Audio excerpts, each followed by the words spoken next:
తినకపోవచ్చు. కాబట్టి ఒక వెజిటబుల్ కూర వేసుకుందాం, అన్నం కూర చారు బయట కొనుక్కుంటే 50 రూపాయలు. Yes sir no? ఈ 50 రూపాయల భోజనాన్ని అడుక్కున్న వాడికో, లేదంటే ఒక పేదవాడికో, ఆపదలో ఉండేవాడికో, లేదంటే ఒక ఆర్ఫనేజ్లోనో ఎక్కడో నీ భోజనాన్ని గనక ఇస్తే నీ ఉపవాసం ఫలిస్తుంది. నేను తప్పు చెప్పలేదు, బైబిల్లో ఉన్నదే చెప్తున్నాను.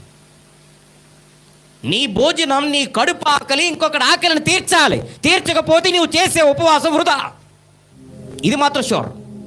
నీ కడుపు ఆకలి ఇంకొకటి కడుపును నింపకపోతే నీవు చేసినటువంటి ఉపవాసం వృధా.